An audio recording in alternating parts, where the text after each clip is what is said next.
El webinar está a cargo del profesor Diego Castellanos y consiste o trata de un tema muy importante y de muchísima actualidad en la cadena de abastecimientos y en particular en aquello que tiene que ver con empaques para alimentos, que es el tema de los nanomateriales y de los nanocompuestos en la nueva generación de envases y de empaques para alimentos. El webinar está a cargo del profesor Diego Castellanos.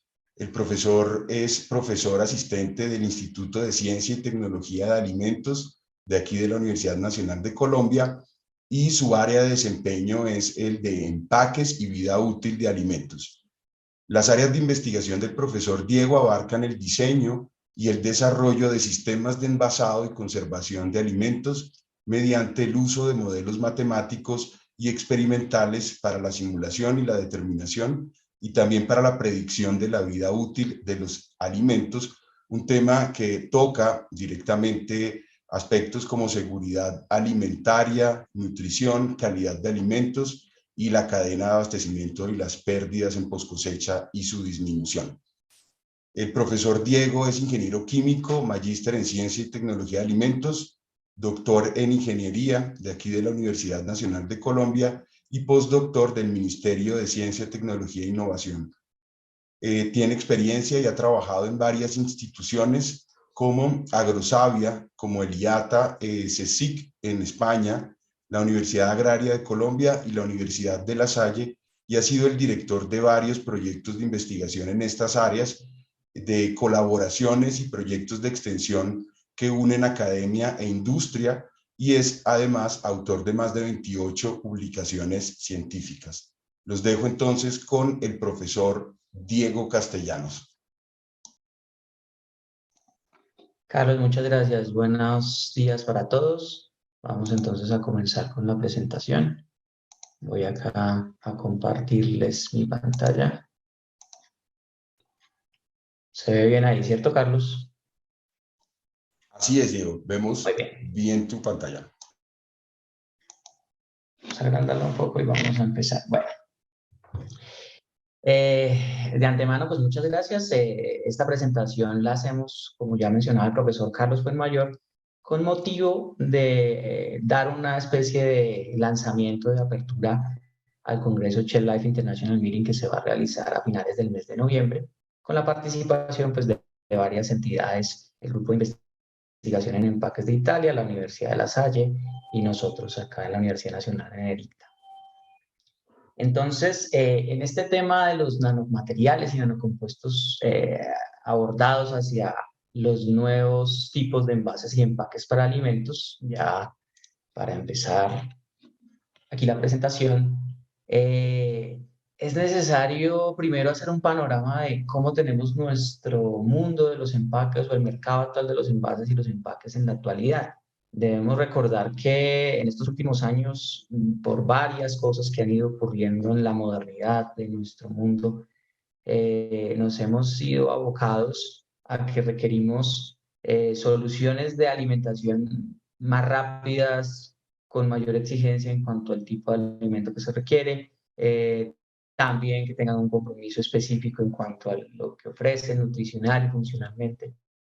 Entonces, dado este tipo de cosas, los comportamientos culturales de las diferentes poblaciones, pues el mercado actual de los empaques y los envases para alimentos, pues también ha tenido que irse adaptando a esas circunstancias. Y dado esto, pues se requieren cada vez soluciones de empaque más innovadoras, mucho más complejas y que sean capaces de dar solución a las problemáticas específicamente relacionadas pues, a la conservación de la vida útil, al mantenimiento de las propiedades de calidad y a ofrecer también pues, nuevas experiencias a los usuarios, a los consumidores de esos alimentos que están ahí empacados.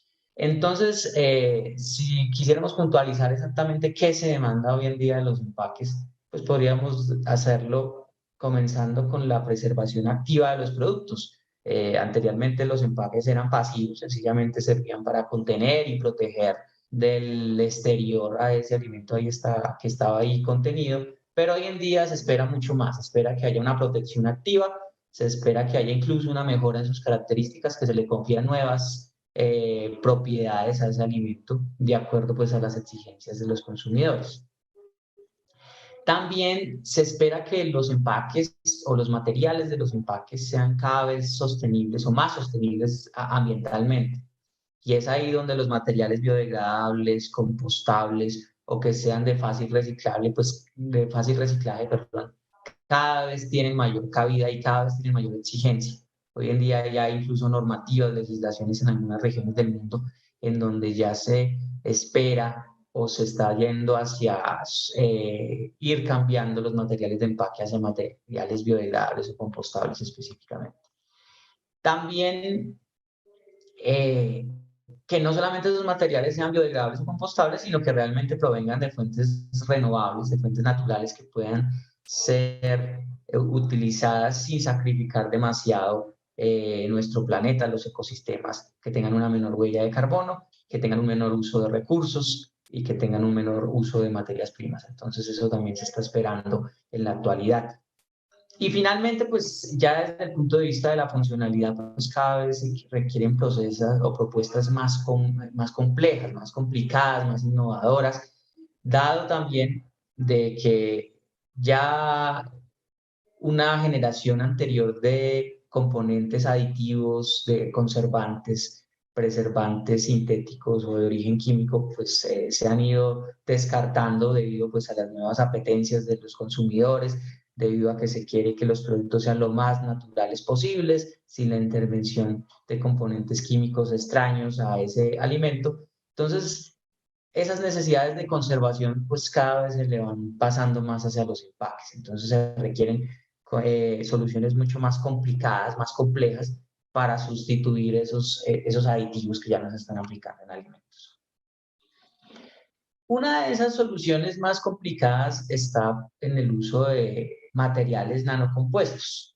Y aquí es donde me voy a detener un poco, pues primero hacer una definición de qué son esos materiales nanocompuestos. Un nanocompuesto sencillamente es un sólido de varias fases, o dicho de otra manera, varios sólidos mezclados en un solo lugar, con una característica específica, que al menos uno de esos sólidos está en dimensiones muy pequeñas, en dimensiones nanométricas del orden de 10 a la menos 9 metros, como dice ahí en la diapositiva. Entonces son materiales de los cuales uno de ellos está en unas proporciones muy pequeñas y esas proporciones muy pequeñas, generalmente con áreas superficiales muy altas debido al pequeño tamaño de partícula que tiene, como se muestra ahí en la imagen que está a la derecha, pues lo que nos da es que esos materiales nanocompuestos tienen unas características específicas que les dan unas funcionalidades adicionales que los materiales solitos no tienen.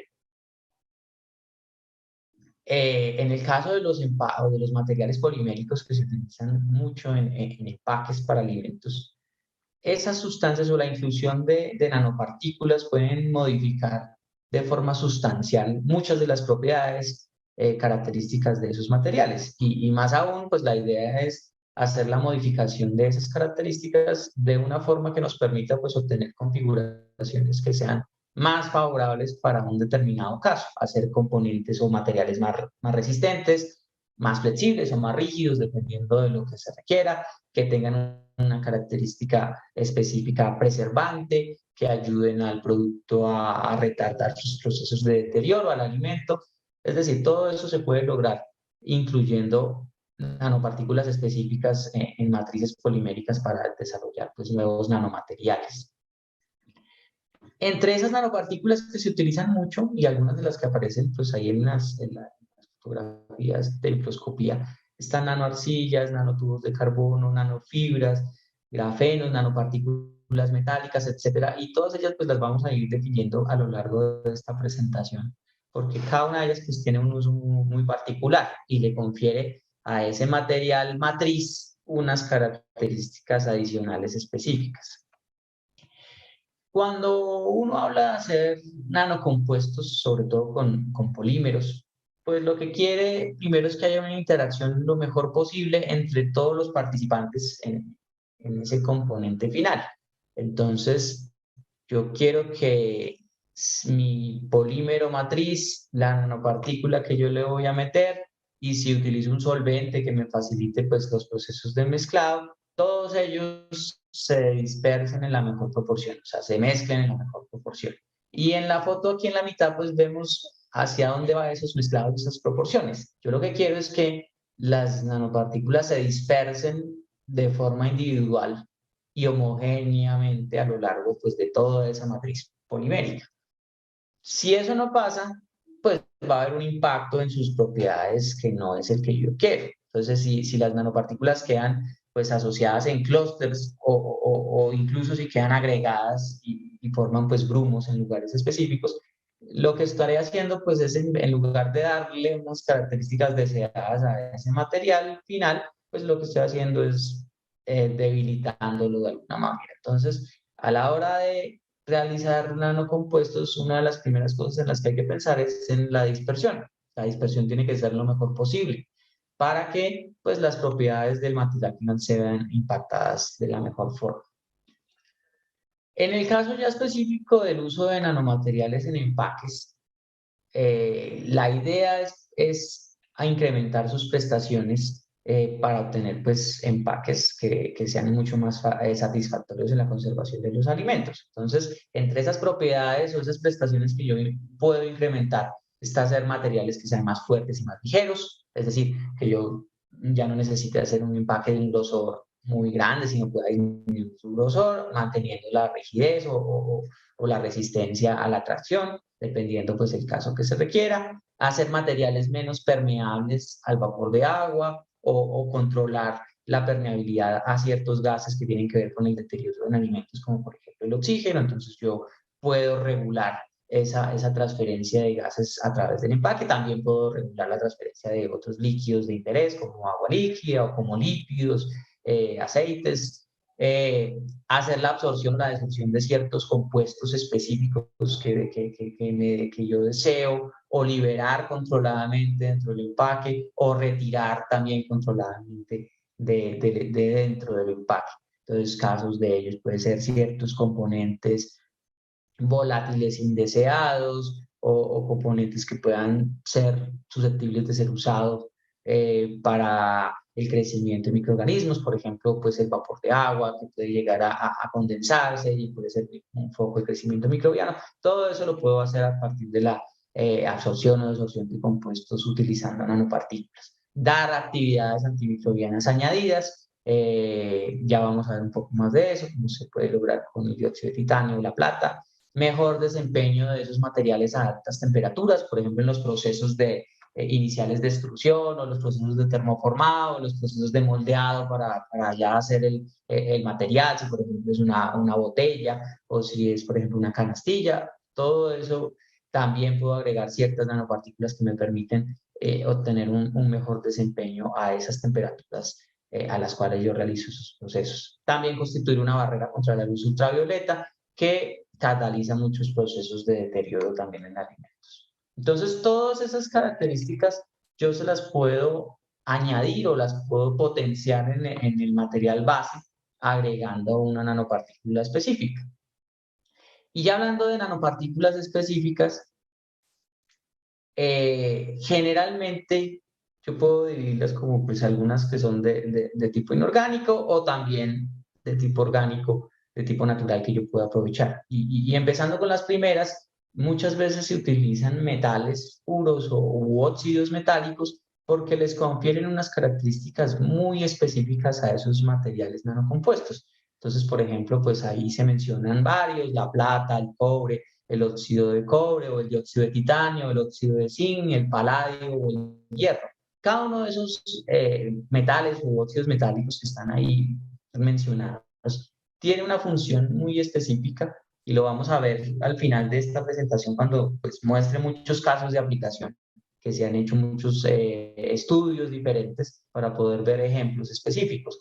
Entonces, por ejemplo, la plata tiene características antimicrobianas estáticas, el cobre también puede ser utilizado como catalizador de ciertas reacciones para remover, por ejemplo, etileno. El dióxido de titanio o el óxido de zinc también tienen características antimicrobianas o también incluso pueden ser utilizados para remover etileno. El hierro puede ser utilizado para remover oxígeno. Entonces, cada uno de ellos pues me da unas potencialidades específicas. Y para poder distribuir estos óxidos metálicos de la mejor manera, muchas veces se utilizan soportes inorgánicos que generalmente son minerales de diferentes tipos. Y esos minerales, pues además de ser naturales y ser encontrados pues en la naturaleza de una forma muy amplia, cumplen unas características muy específicas y es que también tienen áreas superficiales muy altas. Generalmente son componentes porosos donde yo puedo saturar o incluir o fijar muchos de esos metales u óxidos metálicos o incluso pues también puedo incluir otro tipo de componentes como antimicrobianos naturales, extractos, aceites esenciales, los puedo meter en esos soportes inorgánicos, en esos minerales y de tal manera pues puedo obtener empaques activos. O también, si no es como mi interés meterle más cosas, puedo utilizar esos soportes inorgánicos, estos minerales, como materiales de refuerzo mecánico para la matriz polimérica principal. O inclusive también los puedo utilizar debido a su alta porosidad para absorber agua o vapor de agua que esté dentro del empaque. Entonces, me dan muchas posibilidades. Acá ahí se mencionan pues varios, alosita, molmonillonita, caolinita. Las fluoritas no son estrictamente un mineral, sino más bien es como los cuerpos de moluscos y animales microscópicos que han sido pues fosilizados o calcificados a lo largo pues de millones de años. Pero también cumplen como con el mismo requerimiento de los anteriores de tener áreas superficiales muy altas, de tener mucha porosidad y permitir pues las funcionalidades que ya les he comentado. Entonces, con estos materiales en forma de nanopartícula a tamaños muy pequeños, yo puedo llegar a construir un nanomaterial con una matriz polimérica o bueno, también con otros materiales como el vidrio o tal, que sean que le den una potencialidad adicional al material base en sí. Y ya describiendo un poco qué puedo lograr con ello, voy a ir describiendo como diferentes de las cosas, diferentes funcionalidades que se le pueden ir dando al empaque básico, comenzando, por ejemplo, con la permeación de líquidos y de gases. En estas figuras que se muestran ahí, pues lo que nos muestran es el esquema de un material compuesto o nanocompuesto específicamente. Y cuando yo pongo, por ejemplo, un mineral en forma de capas o de láminas, como por ejemplo puede ser la monmorillonita, que la pongo dentro de la matriz polimérica, pues lo que estoy haciendo es aumentar la barrera a la permeación de líquidos o de gases que constituye ese material. Aquí en la parte de la derecha de la diapositiva se puede hacer una comparación. Y es que cuando yo pues pongo una barrera adicional, que puede ser esta nanopartícula, las longitudes que tienen que recorrer los gases o los líquidos pues aumentan a través pues del proceso de difusión que se da en el material de empaque. Mientras que si no hay barreras, si no hay un material adicional, pues ese recorrido es más corto. Entonces, dado eso, en ese proceso de difusión o de permeación, pues va a haber una reducción en la velocidad a la cual se desarrolla si yo le meto pues algún material que dificulte ese proceso, que lo haga más lento. Es bueno primero ver de dónde o a partir de dónde yo puedo llegar a elaborar estas nanopartículas que yo luego puedo utilizar para hacer un nanomaterial.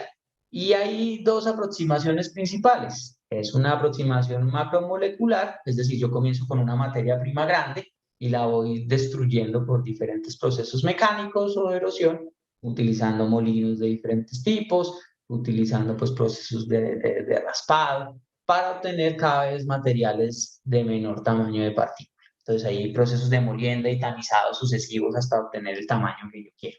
Otra aproximación es la de abajo hacia arriba, la aproximación micromolecular.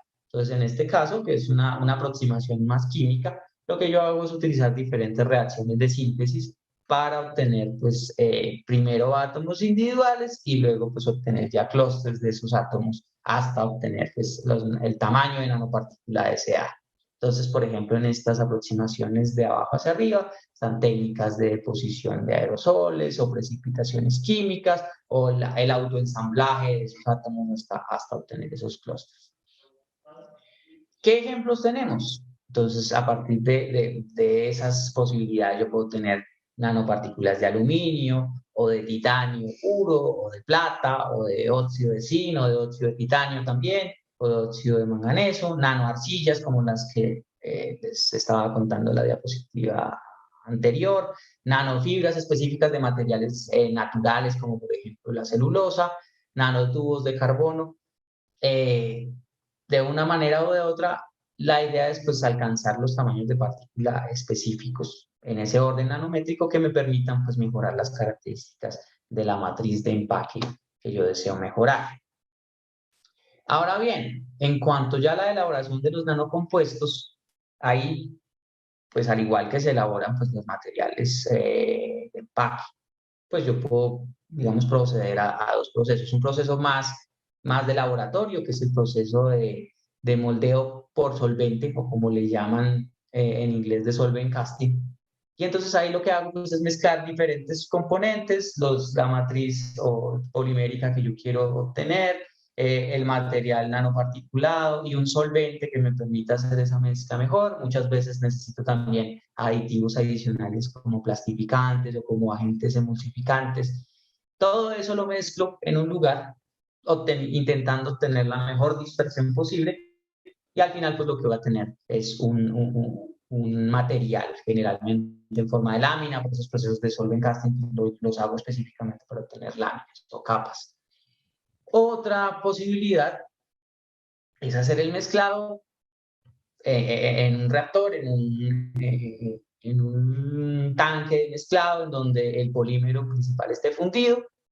Luego yo le agrego pues, la nanopartícula y luego con ese polímero fundido y la nanopartícula mezcladas en la mejor proporción, pues puedo ya luego pasar a un molde, a un proceso de moldeo por compresión, por ejemplo.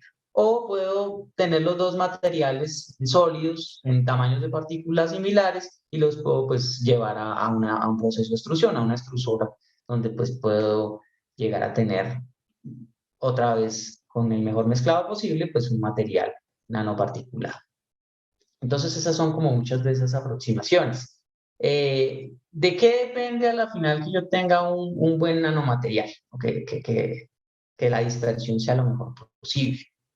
Entonces, por un lado, pues el grado de interacción que exista entre la matriz polimérica o la matriz del material de empaque y ese nanomaterial que se está dispersando en esa matriz. Entonces, tiene que haber una buena interacción entre los dos para que se permita, pues, una dispersión homogénea. De la energía que yo utilizo para hacer el mezclado, esa energía tiene un límite específico. Si yo uso poca energía, por ejemplo, yo tengo un motor de agitación en donde estoy revolviendo los dos materiales, si ese motor está a muy pocas revoluciones por minuto, pues entonces el mezclado no va a ser muy homogéneo y va a comenzar a haber aglomeramientos. Por lo contrario, si yo mezclo muy fuerte, entonces en algún punto las propias nanopartículas van a comenzar a chocar entre sí y no se va a obtener pues la dispersión que se quiera. Entonces habrá digamos un punto óptimo de energía aplicada que me permita pues obtener la dispersión más adecuada. La idea, por ejemplo, sobre todo con ciertos minerales, como los que mencioné antes, que vienen en capas, como por ejemplo la monmorillonita que les comentaba, que son silicatos que vienen por capas, pues es que se llegue a un punto de exfoliación, es decir, que esas capas de mineral se puedan separar para que la matriz polimérica se pueda meter entre cada una de ellas. Esto es como lo ideal. O por lo menos que queden intercalados. Esto lo que me va a permitir es que el material, pues los dos materiales estén lo mejor dispersos posible y al final pues obtenga las mejores propiedades que pueda llegar a obtener. Si solamente llego a este punto donde cada una de las dos fases continúa separada, es decir, las capas siguen unidas, incluso pueden formarse aglomerados en ciertos puntos, pues eso voy a obtener materiales poco resistentes, muy frágiles o con fácil posibilidad de romperse. También para mejorar esta interacción entre esos dos, muchas veces necesito el uso de plastificantes, sobre todo cuando pues, las matrices poliméricas son de cierta manera rígidas y estos nanopartículas que yo le agrego también le dan cierta rigidez adicional. Entonces, pues necesito poder mover las moléculas de la mejor forma posible para que se acomoden de una manera lo más homogénea. Entonces, en ese caso, pues el uso de plastificantes es ideal para que esa movilidad molecular se dé y pues la interacción sea lo mejor posible. ¿Qué otras cosas pues me dan los plastificantes? Una compatibilidad con esa matriz, que no sean tóxicos, también necesito de eso, que tengan una baja tendencia a la migración. A la larga, pues como estamos hablando de empaques para alimentos, en muchos lugares hay regulaciones muy estrictas en cuanto a la migración de materiales. Entonces lo que se desea es que este tipo de plastificantes que yo utilice, pues además de no ser tóxicos, de ser bien compatibles con todos los participantes en ese nanocompuesto, también necesitamos que no migren mucho. Entonces acá hay varios ejemplos de los que se utilizan, aparte pues de los clásicos, como por ejemplo el glicerol, que se utiliza más en buena parte de los procesos de solvent casting. Tenemos también polietilenglicol, tenemos tributilcitrato, otro acetato glicerina. Todos estos materiales permiten que haya mejor movilidad en las moléculas que están participando en ese material polimérico nanocompuesto. Muy bien, eso en cuanto a las propiedades funcionales más generales.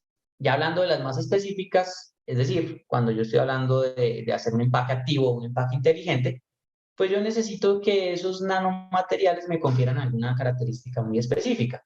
Entonces, por ejemplo, que constituyan una barrera contra la luz, como puede ser el monóxido de titanio, o que tengan una actividad antimicrobiana específica, como por ejemplo la plata o el dióxido de titanio, o que regulen el control de los gases, como por ejemplo el oxígeno, el vapor de agua, el etileno, todo lo que tiene que ver con el deterioro en alimentos. Y hay materiales como el hierro, como todos estos arcillas microporosas me pueden ser muy útiles, o como por ejemplo el paladio o el dióxido de titanio también, me pueden ayudar a catalizar reacciones de oxidación del etileno. El etileno, pues, como sabrán ustedes, pues es una hormona que participa mucho en los procesos de maduración y deterioro en muchos tipos de plantas. Hablando de los sistemas antimicrobianos, que puede ser una de las aplicaciones mucho más específicas de los empaques activos y los nanocompuestos en empaques activos, pues la idea es prevenir el crecimiento tanto de microorganismos causantes de deterioro como de microorganismos patógenos para los consumidores.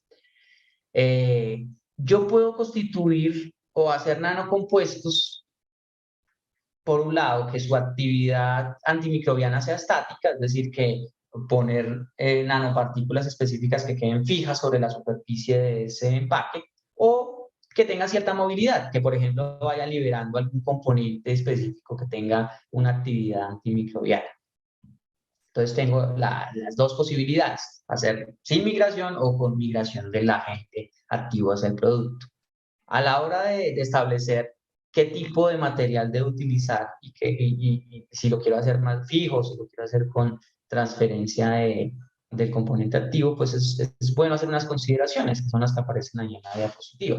Entonces, esas consideraciones primero están apuntadas a cuál es el microorganismo contra el que yo quiero actuar. O sea, primero tengo que identificar qué tipo de microorganismos están presentes en ese alimento y cuáles son o patógenos o causantes de deterioro para ese alimento, cuáles no son, cuáles tengo que ponerles atención. Tengo que mirar qué efectos pueden causar estos componentes activos, estas nanopartículas específicas o los componentes que migran hacia el alimento en las propiedades físicas y mecánicas del empaque. Es decir, no puedo deteriorar lo que ya tengo, principalmente pues la capacidad de contener y de proteger que el empaque debería tener. Entonces, no puedo afectar ni su rigidez, ni su flexibilidad, ni todo lo que se requiere para mantener el alimento en su lugar. Entonces, es necesario primero mirar estos componentes activos antimicrobianos, cómo se relacionan con esas propiedades físicas y mecánicas del empaque. También mirar cómo se relacionan con el propio alimento. Yo tengo que escoger unos componentes activos que interactúen de la mejor forma con el alimento, o que lo complementen, o en lo posible, por lo menos que no haya ninguna interacción, que no cambie ninguna de sus propiedades sensoriales o nutricionales. Y finalmente, la velocidad de migración. La velocidad de migración es clave en los componentes que migran. Imagínense, por ejemplo, un antimicrobiano que está saturado en una nanoarcilla y se va liberando controladamente hacia el interior del empaque. Entonces necesito saber a qué velocidad se libera para mirar si en el espacio de cabeza de ese empaque se alcanzan las concentraciones que yo requiero que se alcancen para inhibir un cierto microorganismo. Porque a veces puede ser que la velocidad de liberación sea tan baja que la concentración efectiva que se alcance dentro del empaque sea también muy baja y, y no sea la suficiente para inhibir el microorganismo. O puede ser que la velocidad de migración sea tan alta que libere muy rápido el componente antimicrobiano y luego este vaya saliendo por permeación hacia el exterior del empaque y se pierda todo el efecto antimicrobiano. Entonces el empaque queda inactivo. Entonces tengo que mirar muy bien cómo puedo controlar esa velocidad de migración. Y eso lo puedo hacer mirando qué matriz de liberación escojo. Si escojo una nanoarcilla con alguna característica específica de porosidad, o si mejor más bien hago una especie de microencapsulado, de nanoencapsulado, para ir haciendo la liberación de otra manera. O si lo estoy haciendo con una nanofibra que también tenga cierta porosidad o cierta capacidad de retención de esos componentes que migran, pues tengo que mirar a qué velocidad lo puede liberar.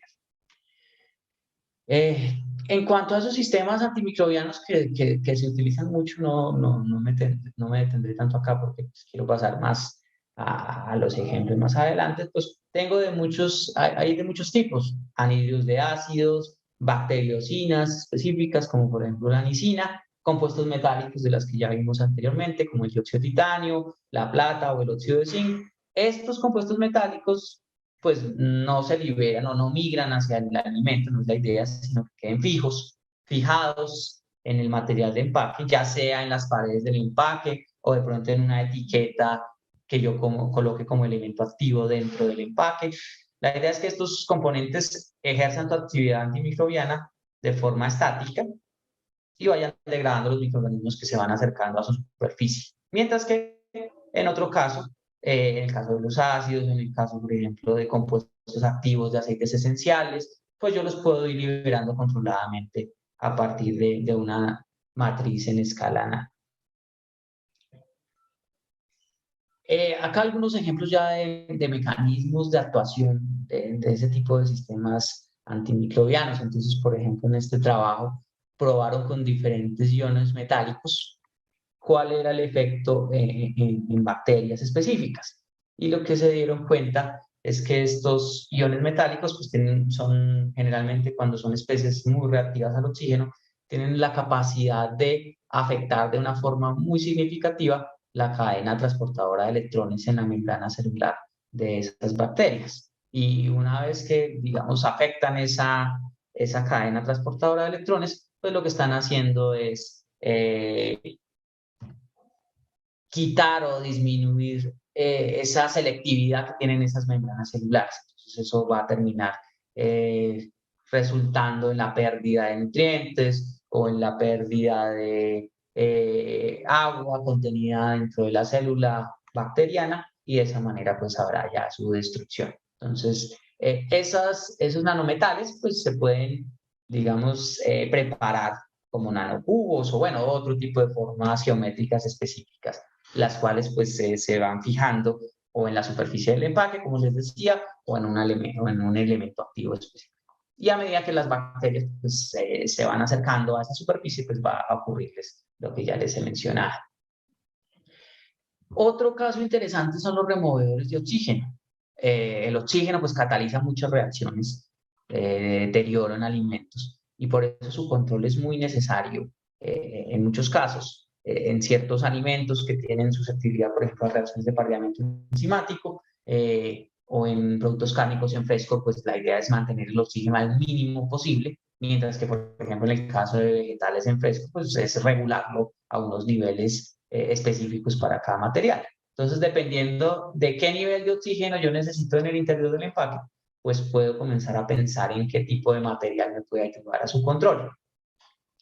Generalmente cuando uno trabaja en atmósferas modificadas o en empaques con atmósferas modificadas, solamente regulando la permeabilidad del empaque, uno puede llegar de pronto a niveles de 0.2 o 0.3%, solamente con permeabilidad en el empaque, o sea, solamente haciendo barrera con el material específico de empaque, si estamos hablando de empaques polimétricos. Para poder llegar a niveles más bajos, pues necesito algún componente activo que me dé como esa característica adicional para remover como ese oxígeno residual. Y entonces aquí es donde pues tenemos varios casos que me pueden ayudar.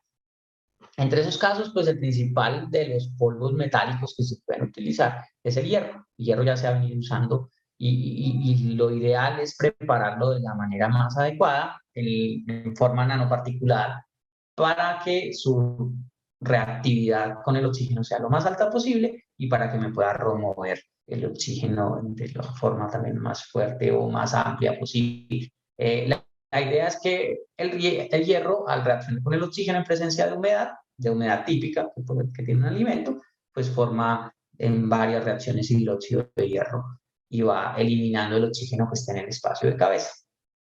Entonces, de esta manera, pues yo puedo hacer ese control del oxígeno presente. También puedo utilizar otro tipo de compuestos que se van reduciendo que se van oxidando y reduciendo el oxígeno, como por ejemplo el ácido ascórbico junto con sus sales o agentes enzimáticos específicos que pueden también ayudarme a ir oxidando otros sustratos, como por ejemplo la glucosa. Puedo tener diferentes enzimas que me puedan servir para remover oxígeno. Generalmente estos materiales naturales o orgánicos no son tan poderosos como por ejemplo lo puede ser el hierro nanoparticulado, pero pues pueden usarse bajo ciertas circunstancias también, sobre todo desde el punto de vista de darle un poco más de naturalidad al empaque. Entonces, si hay problemas con incluir materiales inorgánicos dentro del sistema. Aquí se muestran algunas fotografías de sachets. Generalmente viene esto comercializado en sachets de óxidos de hierro, perdón, de hierro nanoparticulado o de limadura de hierro que se comercializa para la conservación de productos cárnicos, en este caso. La idea es que el hierro no viene solo, como necesito que haya humedad para que la reacción se dé, entonces generalmente se mezcla con alguna matriz que sea capaz de absorber agua lo suficientemente amplia para que se pueda dar la reacción de oxidación. Entonces esas matrices pueden ser muchos de los materiales de las arcillas que yo les he mencionado antes, o las eolitas también, o bueno, sales también de poliacrilato, como poliacrilato de sodio, poliacrilato de potasio, o también sílica gel, en el, digamos, caso más simple en que se pueda utilizar.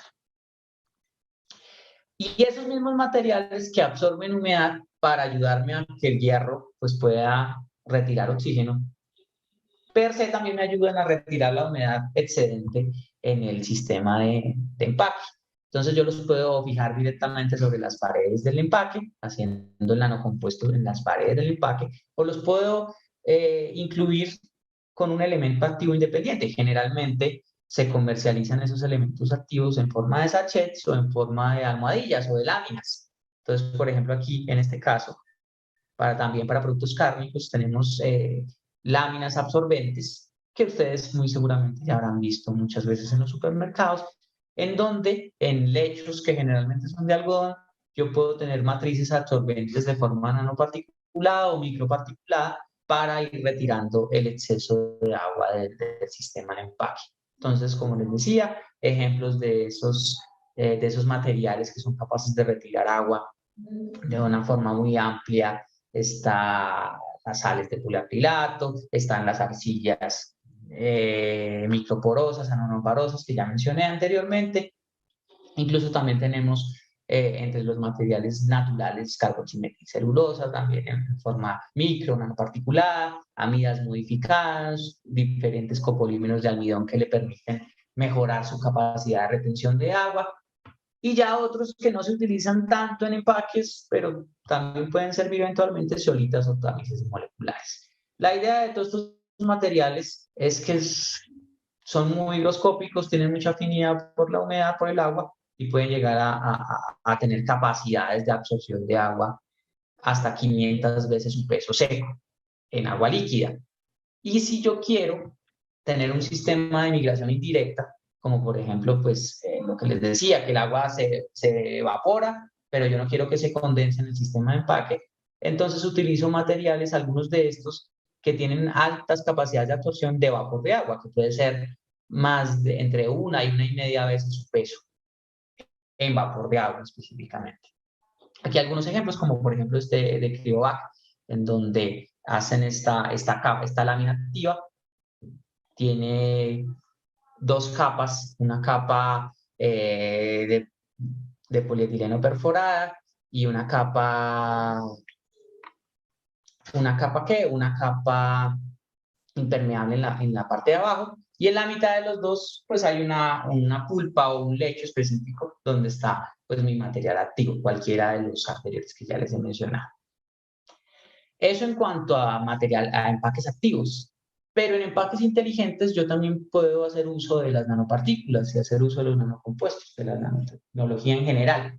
Entonces, la idea es, en el caso de los empaques inteligentes, donde yo quiero advertirle al consumidor sobre algo que está ocurriendo dentro del empaque o sobre alguna de las características del alimento que está ahí empacado, pues es utilizar esos nanomateriales, esas nanopartículas, para que me ayuden a advertir sobre diferentes características de ese sistema de empaque alimento que están relacionadas pues, con la vida útil del propio alimento.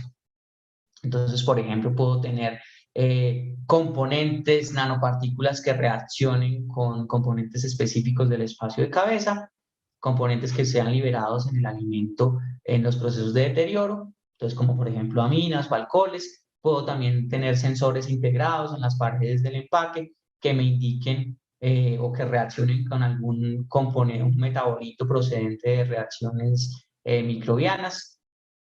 Generalmente este tipo de componentes activos se integran o se unen a algún indicador colorimétrico, porque la idea es que pues, el usuario pueda ver de la manera más sencilla que algo está pasando dentro del sistema. Entonces, la manera más sencilla pues, es con cambios de color para no tener que meter, digamos, aparatos mucho más sofisticados. Entonces, aquí un ejemplo muy específico, aquí en un trabajo que está ahí relacionado, lo que se hizo fue la detección de patógenos a partir de nanopartículas de una proteína específica que reacciona con uno de los metabolitos secretados por los microorganismos, y está amarrada esa proteína, estaba amarrada a un semiconductor fluorescente que cambia pues, su lentitud de reflexión, su longitud de onda, al estar unidos con esa partícula. Entonces, una vez que la proteína activa se une con el metabolito secretado por el microorganismo, hay un cambio en el sensor, en el semiconductor colorimétrico, y eso pues el usuario lo puede advertir. Entonces, a partir de ahí yo puedo llegar a desarrollar mi componente inteligente o mi empaque inteligente. Todo ese sistema, pues yo lo puedo fijar directamente en la pared del empaque o lo puedo poner también en un elemento activo independiente para dar la indicación. La idea es que el usuario de este sistema de empaque inteligente lo pueda ver de la mejor forma. Muy bien. Otro punto que es necesario, digamos, ampliar, y de aquí en adelante me voy a centrar en esta parte, es el uso de nanocompuestos biodegradables. Les comentaba al principio que pues una de las necesidades que tenemos hoy es hacer la industria del empaque más sostenible ambientalmente. Y para hacerla más sostenible, pues tengo que comenzar a utilizar materiales naturales y materiales que sean fácilmente biodegradables o compostables. Entonces, ese tipo de materiales pues tienen unas particularidades específicas que generalmente los hacen desde el punto de vista funcional algo inferiores a los materiales de origen sintético o derivados del petróleo. Entonces aquí realizar nanocompuestos puede ser una muy buena idea porque me permite compensar o incluso mejorar algunas de esas debilidades que los materiales biodegradables tienen. Hay que hablar específicamente de ciertos aspectos clave como la resistencia mecánica, la estabilidad térmica, la permeación en gases o líquidos, o bueno, ya capacidades añadidas como las que ya vimos anteriormente, antimicrobianas, barreras contra la luz, etc. Entonces, en ese sentido, lo que yo tengo es materiales biodegradables, como por ejemplo almidón termoplástico o quitosan o bueno, ácido poliláctico, diferentes tipos de materiales que tienen unas características funcionales muy específicas y a los cuales yo, si les agrego una nanopartícula, la clave, pues puedo llegar a obtener mejoras en su microestructura, y es decir, a nivel macromolecular, pues mejor resistencia mecánica o más flexibilidad, puedo darles también mejor barrera contra la luz ultravioleta, puedo darles características activas, que es lo que se ve aquí en esta tercera parte, ya sea a partir de elementos activos independientes o con el empaque principal, características antimicrobianas, características retardantes de madurez, como por ejemplo en diferentes tipos de frutas o de vegetales.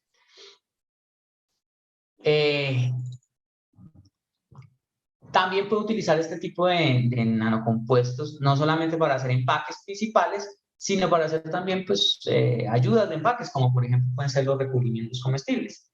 Entonces puedo hacer recubrimientos comestibles nanocompuestos a su vez. Y en esos recubrimientos comestibles, pues yo puedo también incorporar nanopartículas que le permitan darle alguna funcionalidad.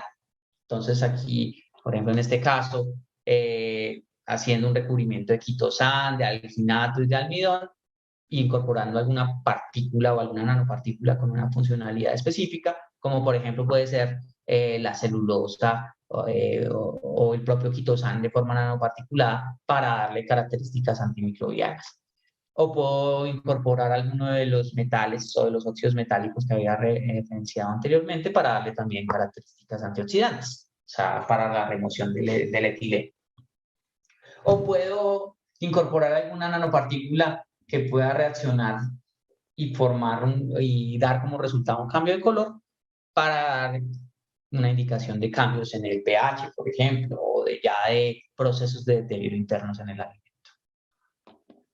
En el caso de los nanocompuestos de celulosa, esta celulosa, pues yo la extraigo, digamos, igual que en los procesos que se utilizan para hacer papel o para hacer celofán, pues comienzo con un material, una biomasa linocelulósica, tengo que recuperar pues específicamente lo que me interesa, que es la celulosa, entonces tengo que hacer unos procesos de digestión y de lavado previos para eliminar pues la hemicelulosa o la lignina que no me interesan.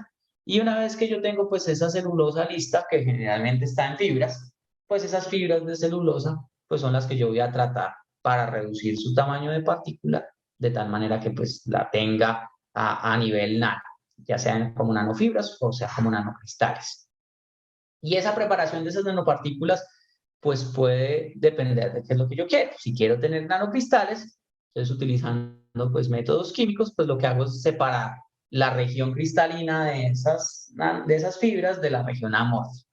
Y cuando ya solo me quede la región cristalina, pues ahí voy a tener esos nanocristales que desea. O puedo solamente utilizar métodos puramente mecánicos, en donde pues voy por centrifugación o por procesos de reducción de tamaño, por molienda, pues puedo tener los tamaños de partícula que sean más adecuados. O procesos de separación, de exclusión por tamaño, utilizando membranas, pues también puedo ir clasificando específicamente esas nanopartículas. Entonces acá hay varios de esos procesos también, microfluidización, homogenización a alta presión, el uso de ultrasonido para ir capturando esas fibras. Y cuando ya tengo mis nanofibras, ya sea nanocristales o nanofibras completas, pues entonces ahí sí ya puedo proceder a realizar nanocompuestos. Aquí les voy a ir ya señalando ejemplos específicos. En este trabajo, lo que se hizo fue preparar, primero aislar nanofibras de celulosa que fueron extraídas de la pulpa de banano y de la cáscara específicamente. Entonces, de la pulpa se extrajo el almidón, de la cáscara se extrajeron las nanofibras de celulosa, el almidón de la pulpa se plastificó para obtener una película y se le incluyeron esas nanofibras de celulosa. Para obtener las nanofibras de celulosa, pues hay que hacer un proceso inicial de digestión para liberarlas de la lignina de la hemicelulosa y luego, pues ya para llegar al tamaño de partícula adecuado, pues un proceso de homogenización a alta presión. Luego, ahí sí se decide pues qué se quiere hacer, cómo quiere obtenerse pues el material de empaque final, si es por solvent casting o por otro proceso diferente de moldeo o de extrusión. En este caso, en este trabajo lo hicieron por solvent casting, entonces lo que hicieron pues hacer ya el mezclado del almidón con la celulosa disuelto en agua para obtener pues ya la película de final. Lo ideal es que se logró pues mejorar las características mecánicas, ópticas y de barrera a gases de ese almidón inicial, de ese almidón que partió de la pulpa de banano. Las celulosa no solamente puede obtenerse de forma natural pues, de las plantas, también pueden sintetizarse a partir de bacterias. Entonces, en este trabajo lo que hicieron fue obtener nanocelulosa bacteriana y esa nanocelulosa bacteriana, pues luego la volvieron fibras y luego la utilizaron para hacer pues una película nanocompuesta. En este caso también utilizaron solvent casting. Hacen la solución formadora de película, luego pues se seca sobre un molde y finalmente pues se evalúa las características específicas. ¿Qué tipo de polímeros se pueden utilizar? Como matriz principal, pues cualquiera de los componentes o de las matrices biodegradables que son más comerciales actualmente. Almidón termoplástico, ácido pauliláctico, el quitosal también se puede utilizar, bueno, la ceína también se puede utilizar. En el caso del almidón, el almidón, una de sus debilidades, o sea, tiene varias debilidades como material de empaque y por eso es necesario pues, reforzarlo de alguna manera. Entre sus dos debilidades principales, pues su escasa resistencia mecánica y su alta permeabilidad a gases en general, sobre todo al vapor de agua. Entonces, cuando yo intento agregarle nanopartículas, pues es también para intentar reforzarlo de alguna manera.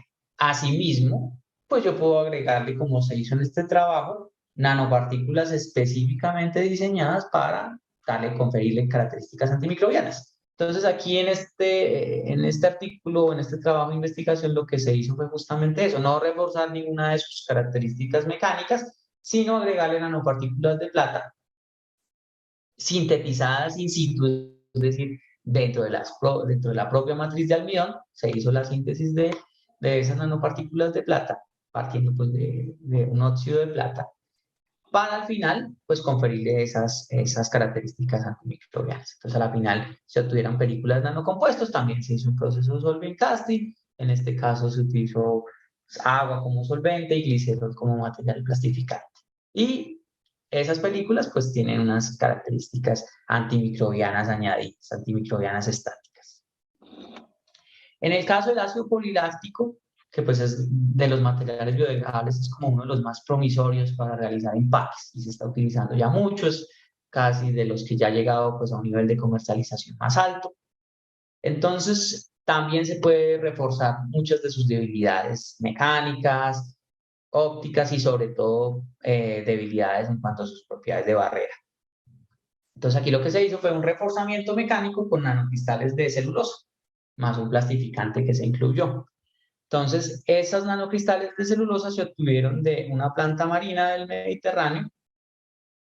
Entonces, de la planta pues se extrajeron los nanocristales así como se mostró anteriormente y a partir de ahí pues se hizo el nanocompuesto con el PLA y se evaluó su transparencia y se evaluó también su respuesta mecánica. Entonces, a la final lo que resultó es que esos nanocristales de celulosa pues le dieron más resistencia mecánica. También le dieron una mejor barrera al vapor de agua. En este otro trabajo, lo que se hizo fue mirar una película antimicrobiana, una película activa, con nanopartículas de óxido de zinc. Entonces, el óxido de zinc, por sus características antimicrobianas estáticas, pues se mezcló con el PLA. En este caso se utilizó como solvente de cloroformo para preparar esa solución formadora de película. Luego pues se sirvió por el proceso también del solvent casting, se evaporó el cloroformo y a la final pues se obtuvieron las películas que luego pues se evaluaron para mirar pues el efecto específico antimicrobiano que ocasionaba. Y aquí lo que pues ellos, los autores de este trabajo pues llegaron a demostrar es que los iones de zinc le permiten, al igual que les comentaba anteriormente, pues interrumpir esa transferencia de electrones en la membrana celular. Y de esa manera, pues, resulta en una filtración pues, de lo que está contenido en el citoplasma de la célula. Entonces hay pérdida de nutrientes, cambios en la presión osmótica interna de la célula y pues a la final la inviabilidad de esa célula bacteriana. No solamente por solvent casting se puede llegar a hacer nanocompuestos. En este trabajo, que lo busqué a propósito para demostrar también que en procesos por extrusión también ya se ha ido trabajando. Entonces aquí lo que hicieron fue películas de PLA donde le incluyeron nanopartículas de quitina. Entonces lo que primero se hizo fue un proceso previo de pelletización. Entonces para obtener pellets de ese PLA con la quitina, con las nanopartículas de quitina añadida, y luego esos pellets pues ya se llevaron aquí a la extrusora para obtener pues ya películas o en un futuro. Aquí en la gráfica solamente se muestra la primera parte, la de la obtención de los pellets. Y aquí abajo sí ya se muestra la formación de una película cristalina que fue obtenida por moldeada. Entonces, la idea en este caso es que, pues, bueno, aquí pues no se hace un uso tan intensivo de solvente como los procesos de solventcasting, y lo que se hace, pues, es hacer la fundición de la matriz polimérica a su temperatura de fusión e irla mezclando en el tornillo de extrusión de la forma más homogénea para obtener pues, una película más homogénea o unos pellets más homogéneos, fue lo que se hizo en este caso. Para compatibilizar esos materiales, se utilizó en este caso trietilcitrato como material plastificante. Lo que hace la quitina, la razón por la cual se incluyó, es porque pues, le da un refuerzo mecánico a las películas de PLA, y también descubrieron los autores de este trabajo que aumenta la biodegradabilidad, hace más biodegradable PLA. En otro tipo ya de materiales, en este caso se hizo un nanocompuesto de gelatina y de quitosan. Entonces se prepararon películas también activas antimicrobianas de gelatina como matriz polimérica, y se reforzaron primero con quitosan y con nanopartículas de dióxido de zinc para que le dieran pues, características antimicrobianas añadidas. El quitosan es un material muy interesante porque tiene características antimicrobianas específicas y también es un material de refuerzo muy bueno de forma nanoparticulada. Entonces se han utilizado muchos trabajos para reforzar matrices poliméricas, darles más fuerza mecánica, sobre todo resistencia a la elongación o a la tracción en el momento de hacer bolsas o empaques flexibles, y también permite pues, reducir la barrera, sobre todo a la permeabilidad, a la permeación de vapor de agua. Entonces aquí tenemos, o lo que se obtuvo en este trabajo fue un material casi que doblemente activo, en la parte antimicrobiana, porque teníamos por un lado la actividad antimicrobiana del óxido de zinc y por otro lado la actividad antimicrobiana que tiene el quitosan per se. Finalmente, pues se aplicaron, se obtuvieron esas películas, se aplicaron como películas independientes y luego se pusieron sobre pechugas de pollo y también se puso sobre queso fresco, y se evaluó pues esa característica conservante que tenían esas películas activas. Entonces se obtuvieron buenos resultados en este caso.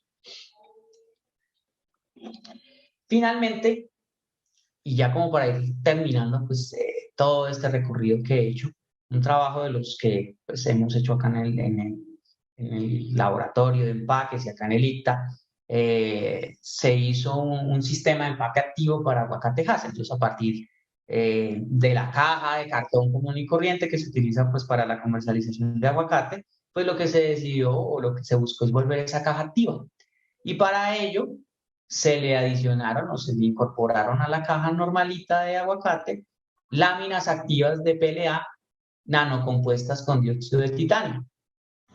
En este caso, el dióxido de titanio se dopó, o sea, se le incluyó también zinc, y también por aparte se incluyó aceite de bergamota. Entonces, lo que se quería era tener una lámina bien activa antimicrobiana para poder preservar el aguacate de la mejor manera.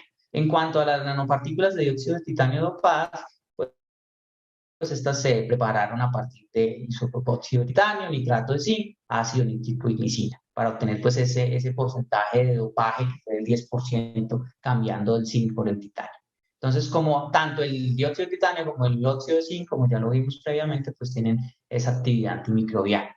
También se esperaba que de cierta manera estos materiales pues ayudaron un poco a remover el etileno presente o el etileno generado por el aguacate.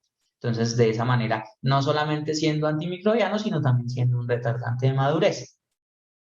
Lo que se logró al final fue en el proceso pues, de almacenamiento que se hizo a 6 grados del aguacate, pues se logró obtener hasta 43 días de vida útil para ese producto empacado en este sistema activo. Entonces, en este caso, lo interesante es que se convirtió un empaque común y corriente, solamente adicionándole unas láminas activas en un sistema activo muy novedoso para la preservación de este producto. Entonces, esto se hizo como parte pues, de un proyecto que se financió por el Sistema General de Regalías, que fue contratado al ICTA por la sede Parmila de la Universidad Nacional, que se llamó Desarrollo de Empaques Innovadores apropiados para productos seleccionados en fresco y procesados. También se hicieron otros sistemas, pero quería como relatarles en esta presentación, que es como uno de los más interesantes. Y muy bien, ya para terminar, pues a modo de conclusiones como de este relato, vemos que los nanomateriales pues, dan una mayor versatilidad en el desarrollo de empaques y envases para alimentos. Las nanopartículas son muy variadas y pueden escogerse de diferentes maneras de tal forma que se configure el sistema de empaque de la forma más adecuada o adaptada a un producto específico. Lo que se busca añadir principalmente es mejoras mecánicas, funcionalidad activa, sobre todo antimicrobiana y antioxidante, y disminuir la barrera a gases y a líquidos, sobre todo a gases y específicamente a vapor de agua. Estos nanomateriales se pueden utilizar en matrices poliméricas biodegradables, se pueden hacer nanomateriales biodegradables y renovables, utilizando pues una matriz biodegradable y un nanomaterial también biodegradable o por lo menos natural. Y de esa manera pues se puede llegar a soluciones de empaque con un menor impacto ambiental. O sea, ayudar a la sostenibilidad ambiental en el mundo del empaque y del envase. Y asimismo, pues lo que se necesita específicamente es seguir mirando, sobre todo en esta última parte, en la parte de la biodegradabilidad, en la parte del compostaje, qué tan, digamos, cómo se afectan esos procesos de biodegradación o qué métodos de reciclaje pues yo debo utilizar específicamente, cuáles son los métodos de disposición final para una recuperación efectiva de las nanopartículas y de los materiales matriz. Entonces, en el caso, por ejemplo, cuando utilizo nanopartículas metálicas o de óxidos metálicos, ¿cómo yo luego puedo recuperarlas de forma eficiente cuando ya el material pues, sea utilizado, cuando ya se va a disponer finalmente? Y en el caso de nanopartículas que son pues orgánicas, o también naturales y biodegradables en sí, ¿cómo puede pues, afectarse ese proceso de biodegradación por el hecho de tener un material nanocompuesto? Entonces, es necesario continuar trabajando como en ese tema, ya que estamos pues ofreciendo o se intenta ofrecer en estos nanomateriales biodegradables pues soluciones de sostenibilidad ambiental específica. Entonces, aquí pues les muestro como muchas de las referencias de los trabajos que utilicé. Lo que intenté para esta presentación es como hacer un panorama pues lo más amplio posible, también lo más representativo, incluyendo muchos de las matrices biodegradables más utilizadas, mencionando también muchas de las nanopartículas que se utilizan más, ya sea a nivel funcional para dar mejor resistencia mecánica o a nivel ya activo para darle características añadidas a los empaques o a los materiales de empaque. Finalmente, pues acá, si quieren más información al respecto, o aparte pues, de las que ya he mencionado y las que pueda venir luego en las preguntas, ahí ven el laboratorio de empaques y vida útil de alimentos que tenemos acá en el ICTA. Entonces está su página de internet de la universidad, otra página que viene como en el sistema de investigación de la universidad, el sistema Hermes, y pues la página que tienen en Researcher. Entonces, pues con esto terminaría mi presentación y pues no sé si seguimos como con las preguntas o con los comentarios en general.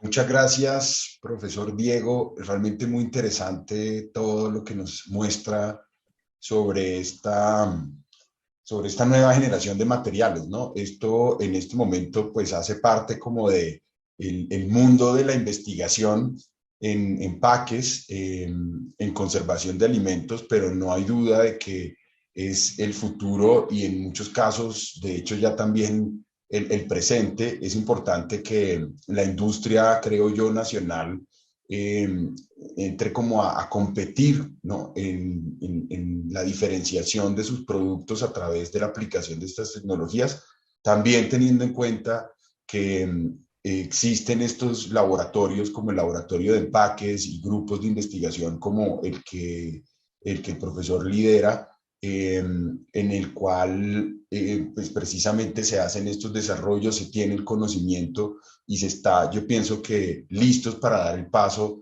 de un poco como hacer la transferencia de ese conocimiento y de esas tecnologías a la industria nacional. Por el momento veo que tenemos una pregunta. Preguntan dentro de los asistentes al webinar, ¿ustedes realizan pruebas específicas para estos materiales? ¿Cuáles son?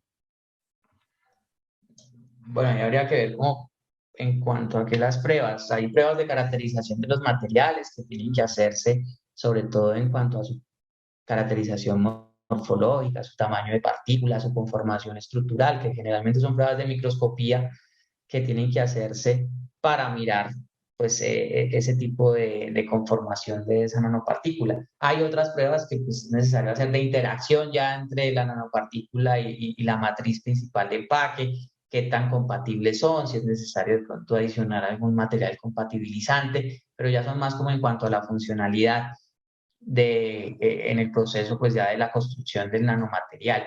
Y hay otras pruebas que pues hay que hacer ya cuando ya tengo el nanomaterial formado o ya tengo el empaque ya listo, que ya son pues sus pruebas de actividad o sus pruebas de sus propiedades específicas relacionadas como con el empaque o con el empacado. Entonces pruebas de permeabilidad, pruebas de resistencia mecánica.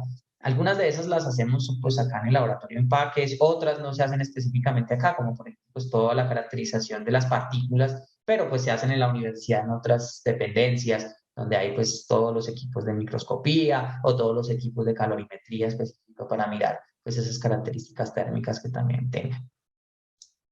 Excelente, muchas gracias. Yo tengo otra pregunta, profesor. Es desde, bueno, aquí nos están enviando saludos desde Ecuador. Cristina Mena, la pregunta anterior la hizo Elena Castiblanco de INSAC. En este momento está Cristina Mena desde Ecuador enviándonos saludos. Le enviamos un saludo también a la colega en Ecuador, muy caluroso desde aquí, desde la fría ciudad de Bogotá. En este momento estamos con un poquito de días lluviosos. Bien, profe, una pregunta que creo que a todos nos surge cuando vemos estos desarrollos es qué tanto, digamos, el marco regulatorio de la industria o que está relacionado con la industria de empaques en alimentos o de materiales de contacto para alimentos está evolucionando junto con el desarrollo de estos empaques. Existen, por ejemplo, aquí en Colombia o en otros lugares, en otros países, restricciones para el uso de nanomateriales en envases, o todo esto es, digamos, tan nuevo que no hay un marco regulatorio claro. Aquí a nivel Colombia no hay todavía mucho, pero en la Unión Europea sí ya hay un marco regulatorio, digamos, más fuerte, sobre todo en todo lo que tiene que ver en general con procesos de migración en empaques para alimentos. Y ya, pues, por el hecho de que pues, los nanomateriales comienzan a ser más utilizados, en ese marco regulatorio de los procesos de migración ya comienzan a incluirse muchos de ellos. Eh, la cuestión es que, por ejemplo, para mirar, eh, digamos, para comenzar a trabajar en nanomateriales y en nanopartículas, pues lo primero es que esos materiales pues sean como caracterizados como seguros para el consumo. Entonces, GRAS, por las siglas que tienen en inglés. Entonces, muchos o buena parte, si no todos, de los materiales que les he mencionado a lo largo de esta presentación, pues son considerados seguros para su consumo. El problema es en que no se sabe a largo plazo o con el consumo reiterado de empaques, digamos, con estos materiales, qué efectos en el organismo se puedan tener, porque pues esos estudios ya de nutricionales o de salud, pues son hechos a 5 años, a 10 años, a 15 años, y en este momento pues no se sabe cómo ese efecto acumulativo que puedan tener nanopartículas como las metálicas, como la plata o o óxidos metálicos como el dióxido de titanio o el óxido de zinc. En el año pasado, por ejemplo, se estaba discutiendo en la Comisión Europea pues, relacionada con los procesos de salud y empaques para alimentos, que se iba a prohibir bueno, el uso de dióxido de titanio en empaques para alimentos. Y pues cuando se avanzó en la discusión, digamos, el argumento para su suspensión era que no se sabía exactamente qué pasaba con eso si uno lo consumía reiterativamente a lo largo de muchos años. Pero luego de discutirlo, pues, digamos, llegaron como a la conclusión de que así como no se sabe, pues todavía no se ha detectado que haya como algún efecto negativo en la salud. Entonces, por esa razón, solamente digamos, se emitió una advertencia diciendo que ese tipo de empaques con nanopartículas como el dióxido de titanio, pues hay que verlas como con cuidado porque no se sabe qué pueden causar a largo plazo. Es algo así como lo que está pasando con las vacunas del COVID, que no se sabe a 5 años o a 10 años si puedan tener como algún efecto colateral. En el caso de los nanomateriales y las nanopartículas estamos como en el mismo sentido, sobre todo con los que son óxidos metálicos y los que son metales. Ya los que son, digamos, nanopartículas naturales como la celulosa o el quitosano, bueno, o proteínas específicas, digamos, no tienen tanto ese problema, pero sí los que son inorgánicos. Perfecto, muchas gracias, profesor Diego. Le agradecemos también pues compartirnos ese conocimiento y esa revisión tan interesante que se hizo del desarrollo de estos materiales y como de su aplicación en alimentos. Yo aprovecho entonces ahora la oportunidad para presentar simplemente de manera muy breve el evento donde se van a presentar no solamente este tipo de desarrollos, sino también otros que tienen que ver, por ejemplo, con el uso y la aplicación y el desarrollo de tecnologías novedosas para la conservación de alimentos a través del procesamiento de alimentos, también el modelamiento de la vida útil, entre otras temáticas. Este es el Shelf Life International Meeting, que se va a desarrollar del 28 de noviembre al 1 de diciembre de este año. Nosotros estamos invitando a toda la comunidad científica, a la comunidad académica, pero también al sector productivo a que participe de esta versión de este Congreso Internacional que está dedicado a las tendencias y a los avances más recientes, repito, no solamente en empaques, sino en todo aquello que tiene que ver con conservación y vida útil de alimentos. Esta es una versión del evento, una edición que está siendo organizada por la Facultad de Ciencias Agrarias y el ICTA, el Instituto de Ciencia y Tecnología de Alimentos de la Universidad Nacional, en conjunto con la Universidad de La Salle y con el grupo científico italiano de empaques alimentarios.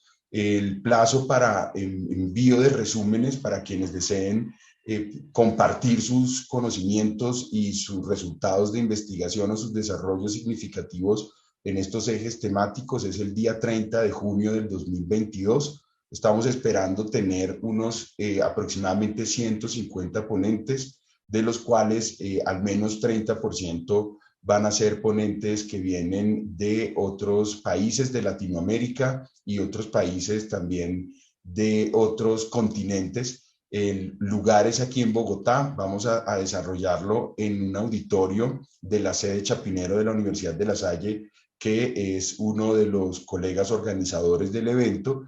Va a ser en inglés y en español con traducción simultánea. Entonces, si bien los resúmenes van a ser publicados en idioma inglés para que tengan una difusión más amplia, realmente las presentaciones, las ponencias, etcétera, van a tener la posibilidad de escucharse en ambos idiomas de manera simultánea. El evento está organizado en 3 sesiones con 3 plenarias y adicionalmente para quienes deseen va a haber otras actividades como visitas técnicas al laboratorio de empaques que acaba de mostrarnos el profesor Diego y que está como recién estrenado, y también a empresas del sector aquí en Bogotá. Este evento ha sido una plataforma para compartir investigaciones y desarrollos, no solamente en empaques y vida útil, sino en aquello que tiene que ver con las implicaciones en sostenibilidad que tienen estos aspectos o esta rama del conocimiento en ciencia y tecnología de alimentos, pero sobre todo ha ayudado a consolidar una red, una comunidad científica global que abarca estos temas y que también desarrolla proyectos colaborativos a nivel, pues, como transnacional. Se ha desarrollado en 9 países. En el primer evento se desarrolló en Milán, Italia, en el año 2003. Luego se hizo también en Italia, en Sicilia. En el año 2008 se hizo en la isla de Ischia, en Italia, y luego en el 2010 por primera vez en España, por primera vez fuera de Italia, en España. Se desarrolló también otra versión en el 2012 en Corea del Sur. En el 2014 se hizo en la Universidad de Rutgers en Estados Unidos. En el 2015, en el marco de la Exposición Universal de Milán, volvió a realizarse en Italia. En el 2017 se hizo la octava versión en Tailandia, y la última versión que se realizó fue en Nápoles, Italia, en este año. Entonces es Bogotá la sede del Shelf Life International Meeting.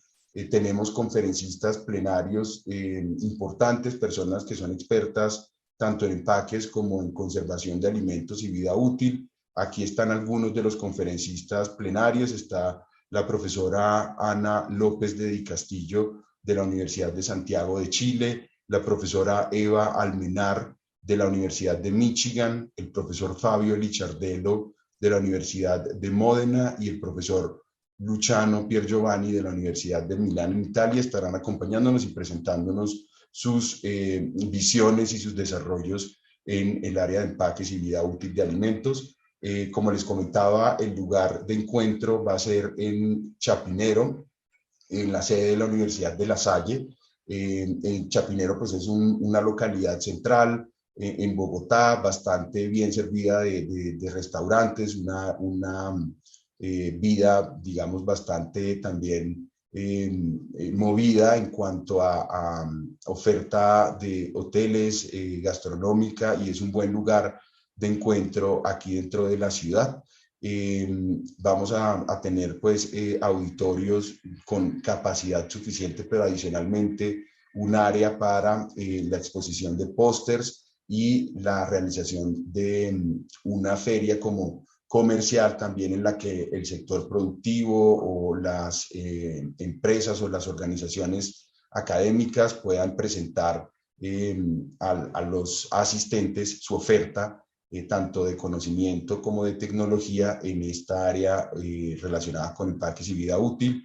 Los ejes temáticos son nuevas tecnologías para la extensión de vida útil, nuevos materiales, predicción y evaluación de la vida útil, los aspectos ligados a la sostenibilidad y empaques alimentarios e inocuidad.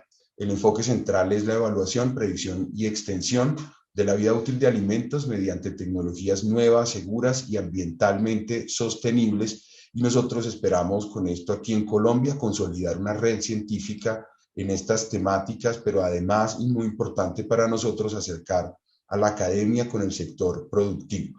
La información del evento, del registro, de todo lo relacionado con fechas, modalidades de participación, inscripción, precios, etcétera, está en la página web slim.jessica.net. Esta página se encuentra en español y en inglés, y pueden escribirnos también al correo electrónico que aparece en la presentación, slimicta-boc@unal.edu.co. Recuerden que el plazo de envío de resúmenes es el 30 de junio del 2022, y luego para la inscripción el plazo pues va más adelante hasta octubre de este año. Les agradecemos muchísimo su participación en el webinar. Nuevamente al profesor Diego, muchas gracias, y los esperamos aquí en Bogotá para hablar de los desarrollos sobre empaques y vida útil de alimentos. Un feliz resto de